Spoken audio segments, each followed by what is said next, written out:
ಮಧ್ಯಪ್ರಾಚ್ಯ ಬಿಕ್ಕಟ್ಟಿನಿಂದಾಗಿ ಅಂದರೆ ಯುದ್ಧದ ಪರಿಣಾಮವಾಗಿ ಆಗಿರುವಂಥ ಬೆಳವಣಿಗೆ ಏನು ಅಂತಂದರೆ ದುಬಾರಿ ದುನಿಯಾ, ಕಾಸ್ಟ್ಲಿ ದುನಿಯಾ ಅನ್ನುವಂಥ ಪರಿಸ್ಥಿತಿ ಆಗ್ಬಿಟ್ಟಿದೆ. ಈಗ ಅಡುಗೆ ಅನಿಲ, ಚಿನ್ನ, ಬೆಳ್ಳಿ, ಪೆಟ್ರೋಲ್, ಡೀಸೆಲ್, CNG ದರ ಏರಿಕೆ ಬಳಿಕ ಇದೀಗ ದಿನಸಿ ದರವು ಕೂಡ ಡಬಲ್ ಆಗ್ತಾ ಇದೆ. ಅದರ ಜೊತೆಗೆ ಅದು ಬರ್ತಾನೆ ಇರುತ್ತೆ. ಅಕ್ಕಿ ದರ ಕೆಜಿಗೆ 2ರಿಂದ 3 ರೂಪಾಯಿ ಜಂಪ್ ಆಗಿದೆ. ಸಾಗಣೆ ವೆಚ್ಚ ಹೆಚ್ಚಳ ಬೆನ್ನಲ್ಲೇ ಬೆಂಗಳೂರು APMCಯಲ್ಲಿ ಎಲ್ಲ ಅಕ್ಕಿ ದರ ಏರಿಕೆ ಮಾಡುವ ಮೂಲಕ ಜನಸಾಮಾನ್ಯರಿಗೆ ಬಿಸಿ ಮುಟ್ಟಿಸಿದ್ದಾರೆ. ಇದಲ್ಲದೆ ಅಕ್ಕಿ ಜೊತೆಗೆ ಬೇಳೆಕಾಳುಗಳ ದರದಲ್ಲಿಯೂ ಕೂಡ ಏರಿಕೆ ಆಗಿದೆ. ತೊಗರಿಬೇಳೆ, ಉದ್ದಿನಬೇಳೆ, ಕಡಲೆಬೇಳೆ ಸೇರಿದಂತೆ ಎಲ್ಲ ದಿನಸಿ ದರ 1ರಿಂದ 2 ರೂಪಾಯಿ ಏರಿಕೆ ಆಗಿದೆ. ಅಲ್ಲದೆ ತರಕಾರಿ, ಹಣ್ಣುಗಳ ಬೆಲೆಯೂ ಕೂಡ ಗಗನಮುಖಿ ಆಗ್ತವೆ. ಈ ನಡುವೆ ಖಾಸಗಿ ಬಸ್ ಟಿಕೆಟ್ ದರ 10ರಿಂದ 20% ಏರಿಕೆ ಮಾಡುವ ಸಾಧ್ಯತೆ ಕೂಡ ಇದೆ. ಅಲ್ಲದೆ ಓಲಾ, ಊಬರ್ ಹಾಗೂ ಸ್ಕೂಲ್ ವ್ಯಾನ್ಗಳು ಸಹ ದರ ಏರಿಕೆ ಮಾಡಲು ನಿರ್ಧರಿಸಿವೆ. ಶಾಲಾ ವಾಹನಗಳು 10% ಏರಿಕೆಗೆ ಮಾಡಲು ನಿರ್ಧಾರವನ್ನು ಮಾಡಿವೆ.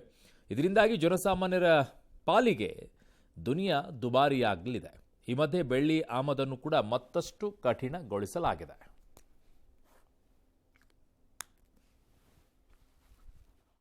ಪೆಟ್ರೋಲ್ ಮತ್ತು ಡೀಸೆಲ್ ಬೆಲೆ ಜಾಸ್ತಿ ಆಗಿದ್ದರಿಂದ ಪ್ರತಿಯೊಂದು ಪದಾರ್ಥಗಳ ಮೇಲೂ ಅದರದ್ದು ಎಫೆಕ್ಟ್ ಆಗೇ ಆಗುತ್ತೆ.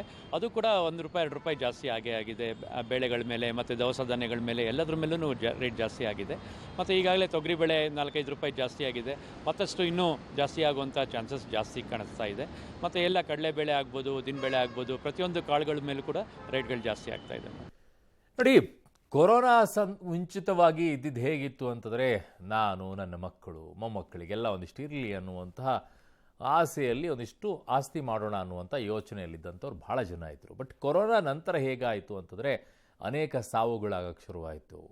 ಅಯ್ಯೋ, ಇದೆಲ್ಲ ಮಾಡಿಟ್ಕೊಂಡ್ರೆ ನಾನು ಹೆಂಗೆ ಖುಷಿ ಪಡೋದು ಅಂತ ಭಾಳಷ್ಟು ಜನ ಕೊರೋನಾ ನಂತರದಲ್ಲಿ ಈ ಲೈಫನ್ನು ಎಷ್ಟು ಬೇಕೋ ಅಷ್ಟು ಇರೋಣ, ನಮ್ಮ ಖುಷಿಯನ್ನು ನಾವು ಇರೋಣ, ಆರಾಮಾಗಿ ಎಂಜಾಯ್ ಮಾಡ್ಕೊಂಡಿರೋಣ ಅನ್ನುವಂಥದ್ದನ್ನು ಇಟ್ಕೊಂಡಿದ್ರು.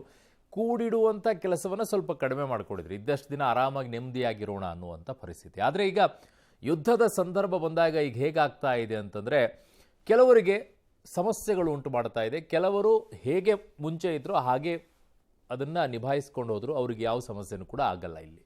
ಇಲ್ಲಿ ಸಮಸ್ಯೆ ಏನು ಬರುವಂಥದ್ದೇ ಅದು. ನಾನು ಯುದ್ಧ ನಡೆಯುವಂಥ ಸಂದರ್ಭದಲ್ಲೂ ಕೂಡ ಅಲ್ಲಿ ಅಮೆರಿಕ, ಇಸ್ರೇಲ್ ಸೇರ್ಕೊಂಡು ಇರಾನ್ ಮೇಲೆ ದಾಳಿ ಮಾಡಿದಂಥ ಸಂದರ್ಭದಲ್ಲಿ ನಾನು ಹೇಳ್ತಾ ಇದ್ದೆ, ಭಾರತಕ್ಕೆ ಇದರ ಎಫೆಕ್ಟ್ ಆಗೇ ಆಗುತ್ತೆ. ಮಿನಿಮಮ್ ನಮ್ಮ ಜೇಬಿಗೆ 5ರಿಂದ 6 ಸಾವಿರ ರೂಪಾಯಿ ಖರ್ಚು ಎಕ್ಸ್ಟ್ರಾ ಪ್ರತಿ ತಿಂಗಳು ಬಂದೇ ಬರುತ್ತೆ ಅಂತ ಹೇಳಿ ಅವತ್ತೇ ಹೇಳ್ತಾ ಇದ್ದೆ. ಇದನ್ನು ಬರುತ್ತೆ, ಬರೆದಿಟ್ಕೊಳ್ಳಿ. ಯಾರು ಏನೇ ಹೇಳಿದ್ರು ಕೂಡ ತಲೆ ಕೆಡಿಸ್ಕೊಳ್ಳೋಕೆ ಹೋಗ್ಬಿಡಿ. ಫಸ್ಟು ನೀವು 5ರಿಂದ 6 ಸಾವಿರ ರೂಪಾಯಿ ಎಕ್ಸ್ಟ್ರಾ ನಿಮ್ಮ ಸೇವಿಂಗ್ಸಲ್ಲಿ ಇಟ್ಕೊಳ್ಳಿ, ಖರ್ಚು ಕಡಿಮೆ ಮಾಡ್ಕೊಳ್ಳಿ ಅಂತ ಹೇಳಿ. ವಾಪಸ್ಸೀಗ ಎಲ್ಲ ಅಲ್ಲಿಗೆ ಬರ್ತಾ ಇವೆ. ನೋಡಿ, ಕೇವಲ ಇವಿಷ್ಟೇ ಅಲ್ಲ, ದಿನಸಿ ವಸ್ತುಗಳಲ್ಲ. ಈಗ ನಿಮಗೆ ಹೇಗೆ ಹೊರೆ ಆಗುತ್ತೆ ಅನ್ನುವಂಥದ್ದನ್ನು ಹೇಳ್ತೀನಿ. ಒಂದು ಮನೆ ಬಾಡಿಗೆ ಅವರು 1 ವರ್ಷದ್ದಾಗಿರುತ್ತೆ, ಅವ್ರು ಇನ್ಕ್ರೀಸ್ ಮಾಡೇ ಮಾಡ್ತಾರೆ. ನಿಮ್ಮ ಮಕ್ಕಳನ್ನು ಶಾಲೆಗೆ ಹಾಕಿರ್ತೀರ, ಹೋದ ವರ್ಷ ಎಷ್ಟಿರುತ್ತೆ ಅಷ್ಟೇ ಈಗಿರೋದಿಲ್ಲ, ಅದು ಎಕ್ಸ್ಟ್ರಾ ಬಂದೇ ಬರುತ್ತೆ. ಜೊತೆಗೆ ಈಗ ವ್ಯಾನ್ ಅವರು ಕೂಡ ಹೇಳ್ತಾ ಇದ್ದಾರೆ, ಅದು ಎಕ್ಸ್ಟ್ರಾ ಬಂದೇ ಬರುತ್ತೆ. ಅದರ ಜೊತೆಗೆ ರಾಜ್ಯ ಸರ್ಕಾರಗಳ ಕೊಡುಗೆಗಳಲ್ಲಿ ನಿಮಗೆ ಇದೆ, ನೀರಿನ ದರ ಹೆಚ್ಚಿಗೆ ಆಗ್ತಾ ಇದೆ, ವಿದ್ಯುತ್ ದರ ಹೆಚ್ಚಿಗೆ ಆಗ್ತಾ ಇದೆ. 1-2 ಸಾಲು ದರ ಹೆಚ್ಚಿಗೆ ಆಗ್ಬಿಟ್ಟಿದೆ. ಹಾಲು ಮೊಸರು ಮುಂಚೆನೇ ಮಾಡಿಟ್ಬಿಟ್ಟಿದ್ದಾರೆ ಬಿಡಿ. ಇನ್ನು ಉಳಿದಿದ್ದು ಎಣ್ಣೆ ವಿಚಾರದಲ್ಲಿ ಎಲ್ಲರೂ ಕೂಡ ಇರೋದಿಲ್ಲ, ಅವ್ರವ್ರ ಗಂಡು ಮಕ್ಕಳು ಏನೇನು ಮಾಡ್ಕೊಂಡಿರ್ತಾರೆ ಮಾಡಿರ್ತಾರೆ. ಆದರೆ ಒಂದು ಮನೆಗೆ ಸೀಮಿತವಾಗಿ ಹೇಳ್ತಾ ಇದ್ದೀನಿ, ಖರ್ಚು 5ರಿಂದ 6 ಸಾವಿರ ಡೆಫಿನೆಟ್ಲಿ ಹೆಚ್ಚಾಗತ್ತೆ. ಆ ನಿಟ್ಟಿನಲ್ಲಿ ನಾವು ಯೋಚನೆ ಮಾಡಬೇಕಾಗಿದೆ. ನಿಜಕ್ಕೂ ಮಾಡ್ಕೊಂಡಿದ್ದೀವಾ? ಮಾಡ್ಕೊಂಡಿರ್ತಾರೆ ತುಂಬ ಜನ.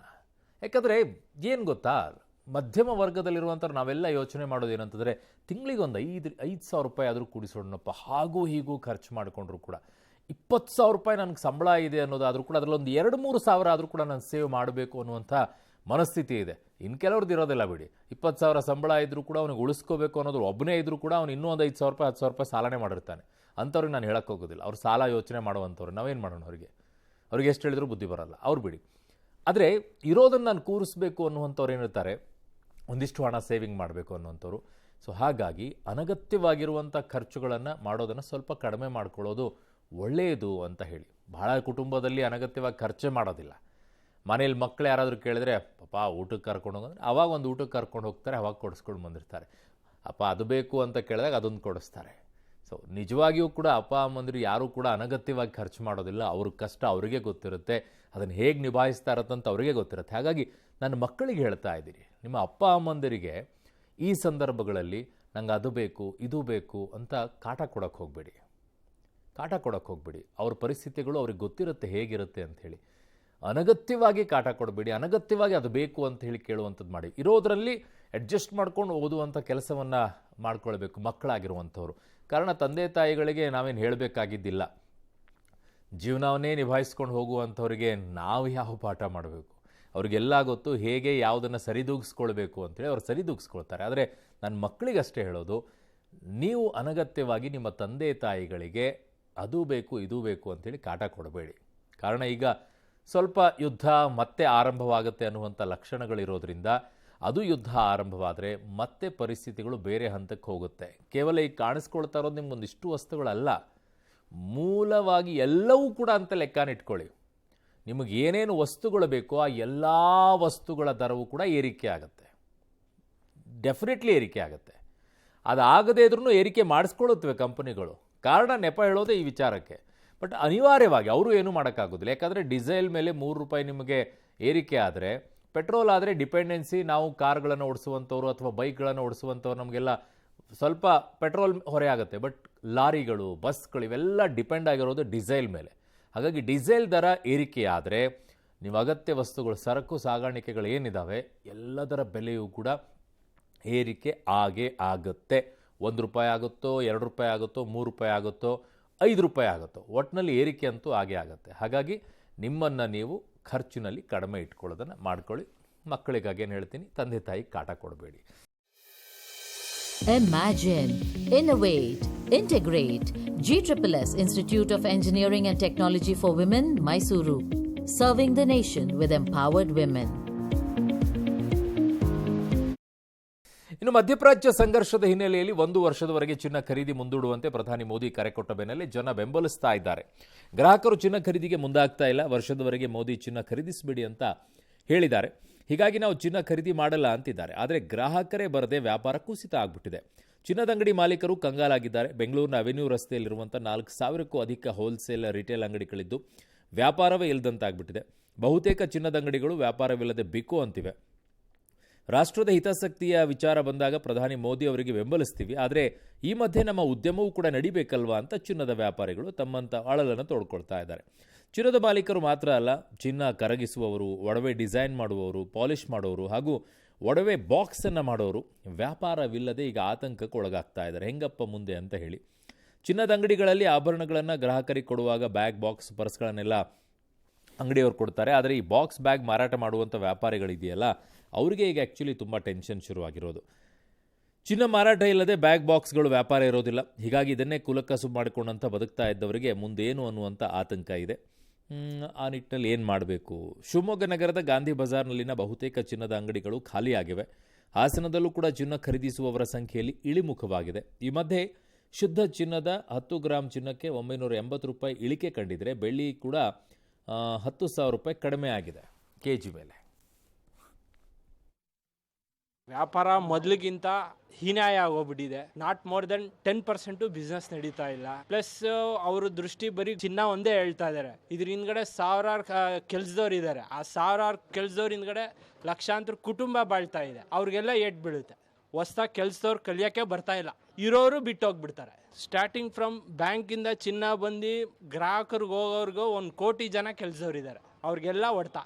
ವ್ಯಾಪಾರ ತುಂಬ ಕಡಿಮೆ ಆಗಿದೆ. ಪಬ್ಲಿಕ್ ಬರ್ತಾ ಇಲ್ಲ ಅಂದ್ರೆ ಎಲ್ಲಿಂದ ವ್ಯಾಪಾರ ಆಗುತ್ತೆ ಸರ್? ಅವ್ರಿಗೆ ವ್ಯಾಪಾರ ಆದರೆ ನಮ್ಗೆ ವ್ಯಾಪಾರ ಆಗುತ್ತೆ. ಮುಂಚೆ 100 ಗ್ರಾಮ್ 200 ಗ್ರಾಮ್ ಮೂಸ್ ಇಕ್ತಾ ಇದ್ವಿ ಮೆಲ್ಟಿಂಗ್ಗೆ. 10 kg ಬೆಳ್ಳಿ ಇಕ್ತಾ ಇದ್ವಿ. ಈಗ 1 kg ಬೆಳ್ಳಿ ಇಕ್ತಾ ಇದೀವಿ. ಚಿನ್ನ 10 ಗ್ರಾಮ್ 20 ಗ್ರಾಮ್ ಇಕ್ತಾ ಇದ್ದೀವಿ. ಈ ಪರಿಸ್ಥಿತಿ ಬಂದ್ಬಿಟ್ಟಿದೆ ಸರ್ ನಮಗೆ. ಡೈಲಿ ಇಲ್ಲಾಂದ್ರೆ 30-40 ಕಸ್ಟಮರ್ಸ್ ಬರ್ತಾ ಇದ್ರು.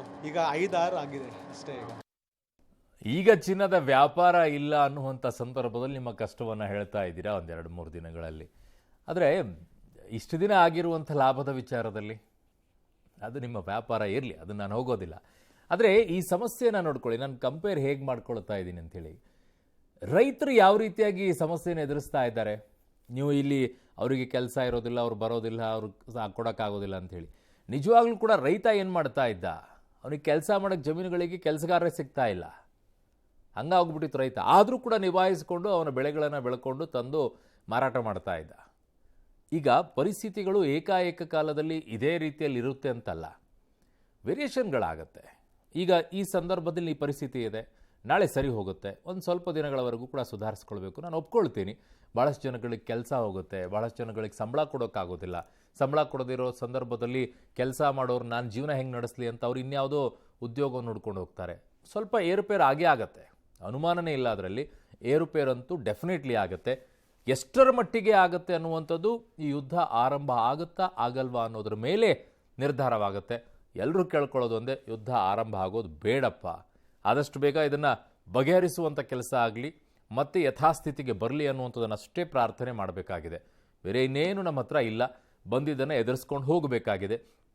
ಮನಸ್ಸು ಮಾಡಿದರೆ ರಾಜ್ಯ ಸರ್ಕಾರಗಳು ಡಿಸೈಲ್ ಮೇಲಿರುವಂಥದ್ದನ್ನೇನಾದರೂ ರಾಜ್ಯದಲ್ಲಿ ಸ್ವಲ್ಪ ಕಡಿಮೆ ಮಾಡ್ಕೊಳ್ತಾರಾ ಅನ್ನುವಂಥದ್ದು ನೋಡಬೇಕು. ಆಗುತ್ತಾ ಆಗಲ್ವಾ? ಕೇಂದ್ರದವ್ರು 10 ರೂಪಾಯಿ ಕೊಟ್ಟಾಗಿದೆ, 3 ರೂಪಾಯಿ ನಮ್ಮ ಮೇಲೆ ಹಾಕಾಗಿದೆ. ಇನ್ನೊಂದು ಸರ್ ಹೇಳ್ತಾ ಇದ್ರೆ ನಿನ್ನೆ ಭಾಳ ಅಂದರೆ ಇನ್ನೊಂದು 10 ರೂಪಾಯಿ ಕೂಡ ಏರಿಸಬಹುದು ಅಂತ ಹೇಳಿ. ಸೊ ಹಾಗೇನಾದರೂ ಆದಾಗ ರಾಜ್ಯ ಸರ್ಕಾರಗಳು ಈ ವಿಚಾರದಲ್ಲಿ ಈಗಲೇ ಒಂಚೂರು ಏನಾದರೂ ಕನ್ಸೆಷನ್ ಕೊಡೋಕ್ಕಾಗುತ್ತಾ? ಬಟ್ ಅವರೇ ಗ್ಯಾರಂಟಿ ಕೊಡೋದ್ರಲ್ಲಿ ಇದ್ದಾರೆ. ಆ ಗ್ಯಾರಂಟಿಗಳನ್ನು ಈಡೇರಿಸಬೇಕು ಅಂದ್ರೆ ಅವ್ರಿಗೆ ಕಾಸು ಬೇಕು. ಅವ್ರು ನಮ್ಮದೇ ಆಗ್ತಾ ಕಳಿಸ್ಕೊಳ್ತಾರೆ. ಅವ್ರು ಹೇಳೋದು ಒಂದೇ, ಕೇಂದ್ರದವ್ರು ಮಾಡಿದರು, ಅದರಲ್ಲಿ ರಾಜಕೀಯ ಇರುತ್ತೆ ಅವ್ರದ್ದು, ಅದೇನು ಮಾಡೋಕ್ಕಾಗೋದಿಲ್ಲ. ಸೊ ನಾವೇ ಈಗ ನಿಭಾಯಿಸ್ಕೊಳ್ಬೇಕು. ಬಟ್ ಚಿನ್ನದ ಅಂಗಡಿಯವರು ಮಾತ್ರ ಸಮಸ್ಯೆಯನ್ನು ಎದುರಿಸ್ತಾರೆ. ಸೇಮ್ ಕೊರೋನಾ ಸಂದರ್ಭನೇ ಈಗ ಬಂದಿದೆ ಅಂತಲೇ ಅಂದ್ಕೊಳ್ಬೇಕು. ಬೇರೆ ಏನೂ ನಮ್ಮ ಹತ್ರ ಆಪ್ಷನ್ಗಳೇ ಇಲ್ಲ ಈಗ ಸದ್ಯಕ್ಕೆ. ಇಲ್ಲ ಅಲ್ಟರ್ನೇಟಿವ್ ಜಾಬ್ಗಳನ್ನು ಹುಡುಕೊಳ್ಬೇಕು ಈಗ ಸದ್ಯಕ್ಕೆ. ಇನ್ನು ಸರ್ಕಾರ ಮತ್ತು ಸಾರಿಗೆ ನೌಕರರ ವೇತನ ಹೆಚ್ಚಳದ ವಿಚಾರ ಫೈಟ್ ಮುಂದುವರೆದಿದೆ. 20ನೇ ತಾರೀಕಿನಿಂದ ಅನಿರ್ದಿಷ್ಟಾವಧಿ ಮುಷ್ಕರದ ತಯಾರಿ ಜೊತೆಗೆ ಸರ್ಕಾರದ ಸಾಧನಾ ಸಮಾವೇಶಕ್ಕೂ ಕೂಡ ಹೋರಾಟದ ಬಿಸಿ ಮುಟ್ಟಿಸೋಕೆ ನೌಕರರು ಮುಂದಾಗಿದ್ದಾರೆ. ಮೇ 20ಕ್ಕೆ ಬಸ್ಗಳನ್ನು ರಸ್ತೆಗಿಳಿಸದಿರಲು ನಿರ್ಧರಿಸಿ ಬಸ್ ಬಂದ್ಗೆ ಕರೆ ಕೊಟ್ಟಿದ್ದಾರೆ.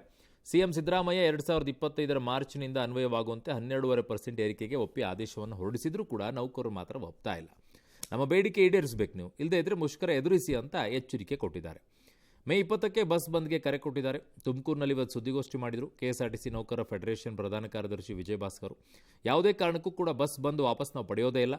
ಮೇ 19ಕ್ಕೆ ಕಾಂಗ್ರೆಸ್ ಸಮಾವೇಶ ವೇಳೆ ಕಪ್ಪು ಪಟ್ಟಿ ಪ್ರದರ್ಶನ ಮಾಡ್ತೀವಿ ನಾವು. ಸರ್ಕಾರ ಮುಷ್ಕರದಲ್ಲಿ ಭಾಗಿಯಾಗದಂತೆ ನೌಕರಿಗೆ ಏನಾದರೂ ಎಸ್ಮಾ ಜಾರಿ ಮಾಡುವಂಥ ಸಾಧ್ಯತೆ ಇದೆ ಅಂತಿದ್ದಾರೆ. ಅದಕ್ಕೂ ನಾವು ಡೋಂಟ್ ಕೇರ್ ಅಂತಿದ್ದಾರೆ ಅವರು. ಸಾರಿಗೆ ಸಚಿವ ರಾಮಲಿಂಗಾರೆಡ್ಡಿ ಅವರು ಹೇಳಿದರು, 4 ವರ್ಷಕ್ಕೊಮ್ಮೆ ವೇತನ ಪರಿಷ್ಕರಣೆ ಮಾಡಬೇಕಾಗಿತ್ತು, ಅದು ಇದ್ದಿದ್ದ ಹಾಗೆ. 2020ರಲ್ಲಿ ವೇತನ ಪರಿಷ್ಕರಣೆ ಆಗಬೇಕಿತ್ತು, ಆಗಿಲ್ಲ ಕೋವಿಡ್ ಕಾರಣದಿಂದ. ನಮ್ಮ ಸರ್ಕಾರದಲ್ಲಿ ವೇತನ ಪರಿಷ್ಕರಣೆ ಆಗಿದೆ. ನಮ್ಮ ನಿಲುವನ್ನು ಸಾರಿಗೆ ನೌಕರಿಗೆ ಹೇಳಿದ್ದೀವಿ ಅಂದಿದ್ದಾರೆ. ಈ ಮಧ್ಯೆ ಗೃಹ ಸಚಿವ ಪರಮೇಶ್ವರ್ ಅವರು ಸಿಎಂ ಸಿದ್ದರಾಮಯ್ಯರನ್ನು ಭೇಟಿಯಾಗಿ ತುಮಕೂರು ಸಾಧನಾ ಸಮಾವೇಶಕ್ಕೆ ಆಹ್ವಾನವನ್ನು ಕೊಟ್ಟಿದ್ದಾರೆ. 20ನೇ ತಾರೀಕು ಈ ತಿಂಗಳು ನಾವು ನಮ್ಮ ಅನಿರ್ದಿಷ್ಟ ಮುಷ್ಕರವನ್ನ ಕರೆ ಕೊಟ್ಟಿದ್ದೀವಿ. ರಾಜ್ಯ ಸರ್ಕಾರ ಏನು ಸಾರಿಗೆ ನೌಕರರ ವಿಚಾರದಲ್ಲಿ ತೀರಾ ಉದಾಸೀನ ಮತ್ತು ಉಪೇಕ್ಷೆ ಧೋರಣೆಯನ್ನ ಅನುಸರಿಸಿ ಸಾರಿಗೆ ನೌಕರರ ಸಂಪೂರ್ಣವಾಗಿ ಕಡೆಗಣಿಸಿದೆ ಮತ್ತು ತಾರತಮ್ಯದ ನೀತಿಯನ್ನ ಅನುಸರಿಸ್ತಾ ಇದೆ. ಸಾರಿಗೆ ನೌಕರರ ವಿಚಾರದಲ್ಲಿ ನಾವು ಇದೆಲ್ಲವನ್ನು ಪ್ರತಿಭಟಿಸಿ 29ನೇ ತಾರೀಕು ನಾವು ಕಳೆದ ತಿಂಗಳು ನೋಟಿಸ್ ಕೊಟ್ಟಿದ್ದೀವಿ. 20ನೇ ತಾರೀಕು ಮೇ ತಿಂಗಳಿಂದ, ಅದೇ ಇನ್ನು 4 ದಿವಸ, ಅಲ್ಲಿಂದ ಅನಿರ್ದಿಷ್ಟಾವಧಿ ಮುಷ್ಕರಕ್ಕೆ ನಾವು ಕರೆ ಕೊಟ್ಟಿದ್ದೀವಿ. 4 ವರ್ಷಕ್ಕೊಮ್ಮೆ ವೇತನ ಪರಿಷ್ಕರಣೆ ಆಗ್ತಿತ್ತು. 2020ರಲ್ಲಿ ವೇತನ ಪರಿಷ್ಕರಣೆ ಆಗಬೇಕಾಗಿತ್ತು. ಆಗ ಕರೋನಾ ಆಯಿತು, ಆಗಲಿಲ್ಲ. 21ರಲ್ಲಿ ಕರೋನಾ ಆಯಿತು, ಆಗಲಿಲ್ಲ. ಆಮೇಲೆ 26 ತಿಂಗಳು ಕೊಡ್ತೀವಿ, ಮತ್ತು ವೇತನ ಪರಿಷ್ಕರಣೆ 12% ಮಾಡ್ತೀವಿ ಅಂತ ನಮ್ಮ ಸರ್ಕಾರದ ನಿಲುವನ್ನು ನಾವು ಹೇಳಿದ್ದೀವಿ. ಈಗ ಇನ್ನೊಂದು ಮಾಹಿತಿ ಬರ್ತಾ ಇದೆ. ಈ ಹಿಂಬಾಕಿಯನ್ನು ಕೊಡೋದಿತ್ತಲ್ಲ, 38 ತಿಂಗಳ ಹಿಂಬಾಕಿಯನ್ನು ಬೇಡಿಕೆಗಳನ್ನಿಟ್ಟಿದ್ರು. ಆದರೆ ರಾಜ್ಯ ಸರ್ಕಾರ 26 ತಿಂಗಳ ಹಿಂಬಾಕಿಯನ್ನು ನಾವು ಕೊಡ್ತೀವಿ ಅಂತ ಅನೌನ್ಸ್ ಮಾಡಿದ್ರು. ಅದರಲ್ಲಿ 11 ತಿಂಗಳ ಹಿಂಬಾಕಿಯನ್ನು ಈಗ ಕೊಟ್ಟಿದ್ದಾರಂತೆ. ಇನ್ನು 15 ತಿಂಗಳ ಹಿಂಬಾಕಿಯನ್ನು ಕೊಡಬೇಕಾಗಿದೆ. ಇದು ಹೇಗೆ ಅಂತಂದರೆ, 20ನೇ ತಾರೀಕಿಗೆ ಪ್ರತಿಭಟನೆ ಮಾಡ್ತಾ ಇರುವಂಥವರಲ್ಲಿ ಸ್ವಲ್ಪ ಈಗ ಕೊಟ್ಬಿಟ್ಟಿದ್ದಾರೆ. ಈ ಸರ್ಕಾರ ಏನೋ ಮಾಡ್ತಾ ಇದೆ, ಸುಮ್ಮನಿರು, ಯಾಕೆ ಪ್ರತಿಭಟನೆ ಅಂದರೆ ಆ ಗುಂಪನ್ನು ಒಡೆಯುವಂಥ ಕೆಲಸ ಈ ಥರ ಮಾಡಿಬಿಟ್ಟು ತುಂಬ ಜನ ಏನು ಅಂದ್ಕೊಂಡ್ಬಿಡ್ತಾರೆ, ಬಿಡು ಏನೋ ಆಗ್ತಾ ಇದೆ, ಸುಮ್ಮನೆ ಇಲ್ಲದೇ ಇರೋ ಟೈಮಲ್ಲಿ ಸ್ವಲ್ಪ ಏನಾದ್ರು ಸಿಗ್ತಾ ಇದೆ ಅಲ್ವಾ ಅಷ್ಟೇ ಅಂತ ಹೇಳ್ಬಿಟ್ಟು ಯಾರೆಲ್ಲ ಪ್ರತಿಭಟನೆ ಮಾಡಬೇಕು ಅಂತ ಯೋಚನೆ ಮಾಡ್ತಾರಲ್ಲ ಸ್ವಲ್ಪ ಕೂಲ್ ಆಗಿಬಿಡ್ತಾರೆ. ಸೊ ಹಾಗಾಗಿ ಈ ನಡ್ಕೊಳ್ಳುವಂಥ ರೀತಿಗಳು ಕೆಲವೊಂದು ಸಂದರ್ಭದಲ್ಲಿ ಆಗುತ್ತೆ.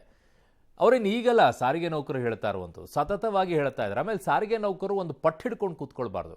ನಾನು ಕೇಳಿದ್ದಿಷ್ಟೇ ಆಗಬೇಕು, ಅದೇ ಆಗಬೇಕು, ನಾನು 25% ಹೈಕ್ ಕೇಳಿದೆ ಅಷ್ಟೇ ಬರಬೇಕು, ನಾನು 38 ತಿಂಗಳದ್ದೇ ಕೇಳಿದ್ದೀನಿ 38 ತಿಂಗಳದ್ದೇ ಬರಬೇಕು. ನೋ, ಆ ಕಂಡೀಷನ್ ಇಲ್ಲ. ಎಲ್ಲಿಗಿತ್ತು? 16-17 ತಿಂಗಳಿಗೆ ಕೊಡ್ತೀವಿ ಅಂದಿದ್ರು, ಆಮೇಲೆ 22 ಬಂತು, ಆಮೇಲೆ 26 ತಿಂಗಳಿಗೆ ಬಂದು ಕೂತಿದ್ದಾರೆ. ನೀವೇನು ಈಗ ಸದ್ಯಕ್ಕೆ 26 ತಿಂಗಳದ್ದು ಏನಿದೆ ಅಂತ ತಗೊಳ್ಳಿ, ಏನಿದೆ ಪರಿಸ್ಥಿತಿಯನ್ನು. ನಾಳೆ ಆರ್ಥಿಕ ಪರಿಸ್ಥಿತಿಗಳು ಸರಿಯಾದಾಗ ಇನ್ನುಳಿದಂಥ 11-12 ತಿಂಗಳದ್ದೇನಿದೆ ಅದನ್ನು ಕೂಡ ಕೇಳೋಕ್ಕೆ ಅವಕಾಶ ಇದೆ. ಆಮೇಲೆ 12% ಸರ್ಕಾರ ನಾನು ಹೇಳಿದ್ದಷ್ಟೇ ನೀವು ತೊಗೋಬೇಕು. ನೋ, ಮಾಡಿರುವಂಥ ಸಮಸ್ಯೆ ನೀವು ಈಗ ಅದನ್ನು ಸರಿಪಡಿಸ್ಕೊಳ್ಬೇಕಾಗಿರುವಂಥದ್ದು ನೀವು. ಅವ್ರು 25% ಕೇಳಿದಾರೆ ಅಂದರೆ ನಾನು ಅರ್ಧನೇ ಕೊಡ್ತೀನಿ ಅನ್ನುವಂಥದ್ದಲ್ಲ. ಯಾಕಾಗಿದ್ದಾಗ ನೀವು 100% ನಿಮ್ಮ ಸ್ಯಾಲ್ರಿಗಳನ್ನು ಹೈಕ್ ಮಾಡಿಕೊಂಡ್ರಿ ಶಾಸಕರು ಮಂತ್ರಿಗಳೆಲ್ಲ? ಯಾಕೆ ಎಲ್ಲರೂ ಪಕ್ಷಾತೀತವಾಗಿ ಕೂತ್ಕೊಂಡ್ಬಿಟ್ಟು ಸದನದಲ್ಲಿ ಎಲ್ಲರೂ ಒಪ್ಪಿಗೆ ಕೊಟ್ಬಿಟ್ರಿ ಅದಕ್ಕೆ? 100% ಹೈಕು. ಇವ್ರು ಬರೀ 25% ಕೇಳಿದರೆ ನಿಮಗೆ ಮಾಡೋಕ್ಕಾಗಲ್ಲ. ನಿಮ್ಮದಕ್ಕಾದರೆ ನಡ್ಕೊಳ್ಳುತ್ತೆ, ಅವ್ರದ್ದು ಮಾತ್ರ ಆಗಲ್ಲ. ನಿಮಗೆ ಅವ್ರೇನು ಕೇಳಬಾರ್ದು ಕೇಳಿದ್ದಾರೆ? ಅವ್ರ ಸಂಬಳದಲ್ಲಿ ಅವ್ರಿಗೆ ಆಗಿರುವಂಥ ಅನ್ಯಾಯದ ವಿಚಾರದಲ್ಲಿ ಕೇಳಿದ್ದಾರೆ. ಅದನ್ನು ಕೊಡೋಕ್ಕೂ ಆಗಲ್ವ ಸರ್ಕಾರಗಳಿಗೆ? ನಿಮ್ಮನ್ನು ಮಾತ್ರ ನೀವು ಸಂಬಳ ಜಾಸ್ತಿ ಮಾಡ್ಕೊಂಡು ಕೂತ್ಕೊಳ್ಳಿ, 100% ಹೈಕ್ಗಳನ್ನು, ಬೇಕಾಗಿರೋ ಎಲ್ಲ ಸವಲತ್ತುಗಳನ್ನು ತಗೊಂಡು. ಉಳಿದವ್ರಿಗೆ ಮಾತ್ರ ಹೇಳ್ಕೊಂಡು ಕೂತ್ಕೊಳ್ತೀರಾ. ಈಗ ಆ ವಿಚಾರದಲ್ಲಿ 12:30 ಬದಲಾಗಿ ಅವ್ರಿಗೇನು ಮಾತುಕತೆ ಆಗಬೇಕು, ಇನ್ನೊಂದಿಷ್ಟು ಕೂತ್ಕೊಂಡು ಮಾತುಕತೆ ಬರೆಸಿ ಮುಗಿಸಿ ಅದನ್ನು ಎಳ್ಕೊಂಡು ಹೋಗ್ತಾ ಇದ್ರಪ್ಪ ಹಾಗೆ ಈ ಸಾರಿಗೆ ವಿಚಾರದಲ್ಲಿ. ಇನ್ನು ದೇಶಾದ್ಯಂತ ಭಾರೀ ಸಂಚಲನ ಮೂಡಿಸಿರುವಂಥ ನೀಟ್ ಪರೀಕ್ಷೆಯ ಪ್ರಶ್ನೆ ಪತ್ರಿಕೆ ಸೋರಿಕೆ ಹಗರಣ ಬೆನ್ನಲ್ಲೇ NTA ಸರ್ಜರಿ ಮಾಡಲಾಗಿದೆ. 2 ಜಂಟಿ ನಿರ್ದೇಶಕರು, ಜಂಟಿ ಕಾರ್ಯದರ್ಶಿಗಳನ್ನು ನೇಮಿಸಿದೆ. ಇನ್ನು ಹಗರಣ ಸಂಬಂಧ CBIಗೆ ಮಹತ್ವದ ಯಶಸ್ಸು ಸಾಧಿಸಿದೆ. ಪ್ರಶ್ನೆ ಪತ್ರಿಕೆ ಸೋರಿಕೆ ಮೂಲವಾಗಿದ್ದ ಮುಖ್ಯ ಸೂತ್ರಧಾರಿಯನ್ನು CBI ಅಧಿಕಾರಿಗಳು ಪತ್ತೆ ಹಚ್ಚಿ ಬಂಧಿಸಿದ್ದಾರೆ.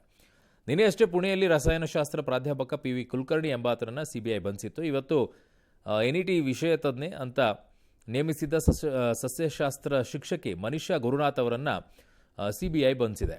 ಈ ಮೂಲಕ ಬಂಧಿತರ ಸಂಖ್ಯೆ 9ಕ್ಕೇರಿದೆ.